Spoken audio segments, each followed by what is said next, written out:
The last 48 hours have been wild for the crypto market. Terra Luna came out and explained what exactly happened with their Bitcoin reserve wallet with over 80,000 Bitcoin in it. And we got some good news and we got some bad news if you're a Luna or UST holder. Also, Charles Hoskinson, the founder of Cardano, issued an official statement as to what is going on with Cardano's Vassal hard fork and things to keep an eye out on if you're a Cardano holder. And also, we've seen a couple of interesting things happen with whale accounts, which could be very bullish signs for the overall market. So we're going to try and keep this one short and concise, keep it under 5 minutes because I don't want to waste your time. If you appreciate that, make sure to like the video, subscribe to the channel, and let's jump right in, starting off with the overall crypto market. So right now, when we're looking at the overall crypto market, we can see that we're sitting at a $1.26 trillion market cap. Bitcoin is sitting right below $30,000 per coin, which is a good sign. We're seeing Bitcoin hover right between that $28,000 and $31,000 per coin range, which is a key level for Bitcoin. I want to quickly interrupt today's video to bring you a word from our sponsor. Today's video is sponsored by Margex. Margex is a Bitcoin-based derivatives platform that gives traders the ability to trade with up to 100x leverage. Margex provides traders with access to global crypto markets,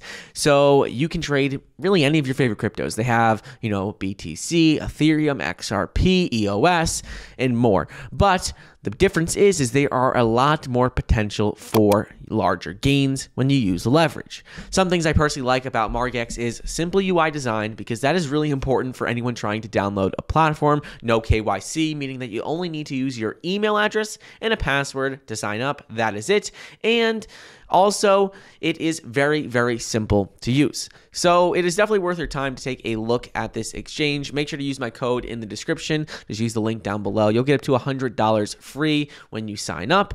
And try for yourself. Let me know what you think and put it in the comments down below. Anyways, back to the program. When we're looking at the weekly charts, we could see that actually we have good news on the weekly charts. Two pieces of good news. The first is that Bitcoin saw a weekly close above $30,000 per coin, making it that we have never seen a Bitcoin close below $30,000 per coin in 2022. So that is a bullish sign that we're still in and keeping that support. You could see right there. Right now we are trading in the middle of it, and we'd like to see Bitcoin close the week above, but the good news is that we have not yet seen a weekly close below this $28,000 support. So that is bullish.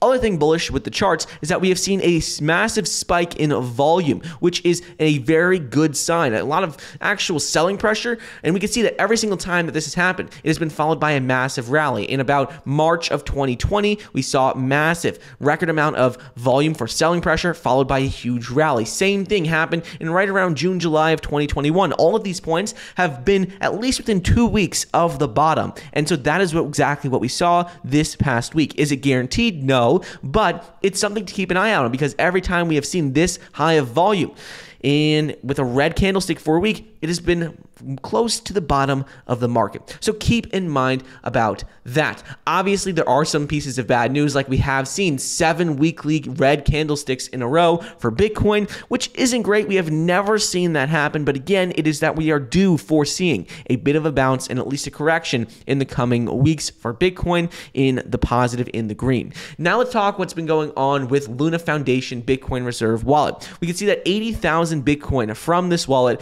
have just been gone. And really, they sold almost everything in their wallet. They dumped 80,000 Bitcoin back onto the market to try and preserve the UST peg to $1.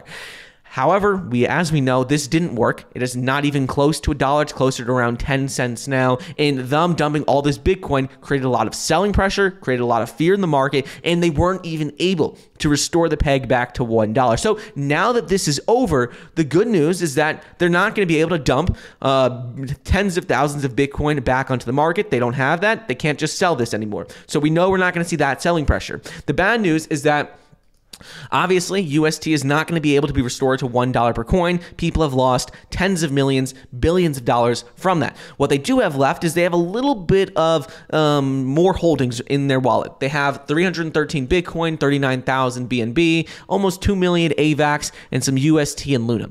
So what they're saying they're going to do with this remaining assets in their wallet is they're going to sell these off and they're going to compensate UST holders, starting off with the smallest users first. While this can't recuperate or make up for everything that has happened, it's not going to be able to pay everyone back. At least they're going to use some of this to give funds back to people who lost their life savings from what happened with Terra Luna and UST. So obviously this isn't great, but this is what's been going on with Luna Foundation, how much Bitcoin they sold off, what they're doing with the remaining assets. Now let's talk about what's been going on with whale accounts before we get into Cardano. So one Bitcoin whale has moved $30 million worth of Bitcoin for the first time in over 8 years. So this Bitcoin wallet had 1,000 Bitcoin in it. It was first received in 2013, and they haven't touched it really since then. And for the first time in over 8 years, they've officially started to move Bitcoin around, started accumulating some. They had started sending it different places. So this is exciting to see that we're seeing whale accounts starting to make some big moves. Could be indicating that we're seeing the bottom of the market.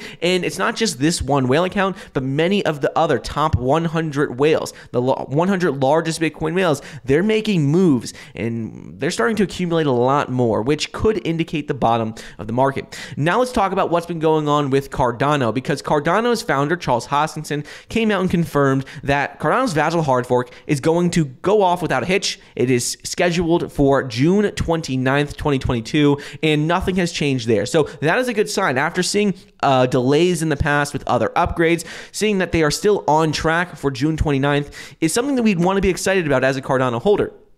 Other thing he said is that this upgrade is going to see its testnet being rolled out by the end of May 2022. So everything is on track for Cardano despite all the volatility and fear in the market, which is what we want to see. If you're not familiar, Vassal hard fork in the easiest, simple sense is just going to help more dApps and applications on Cardano's ecosystem, help them function and help continue to see growth in the ecosystem. Also, what we've seen is that Cardano whale accounts have started to pick up how much Cardano they're buying. And in the last week, we saw that Cardano whale transactions hit a 4-month high. And we're seeing that there was 1,085 transactions worth $100,000 or more for Cardano. We have not seen this level in months. And you could see it is very dramatic, so much higher than we have seen over the last couple of months. And this is exactly when Cardano's price dropped to around 40 cents per coin. And we started to see that peak fear in the market. And they just started, whales came in, accumulated a lot, started adding to their positions, and that is also an indicator that the bottom could be in for Cardano as well as the overall market. Last thing I want to talk about is going to be with Cardano's TVL, because we have seen Cardano's TVL, total value locked, continue to increase over the last couple of months.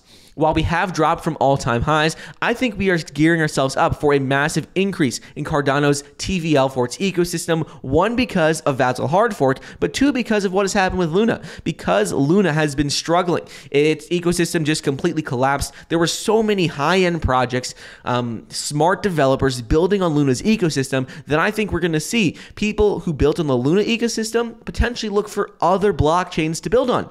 Cardano has never had any outages, has never had any problems, and I think we're going to see a lot of developers pick Cardano over, let's say, like a Solana or other blockchains, and this is something that is going to happen. It's not a matter of if, it is going to happen. We are going to see developers who are building on Luna, building projects there, find some other layer 1 crypto to build on. So is it going to be Cardano? Not necessarily 100%, but I think there's a good chance we're going to see a massive increase in Cardano's TVL because of what has happened with Luna, and I think that's going to also translate to its price action. But anyways, that's what's been going on with the market. We haven't really spoken in a couple of days, but I hope you enjoyed today's video. If you did, make sure to like it, subscribe, comment down any questions you have, and I'll see you guys tomorrow for another episode. See ya.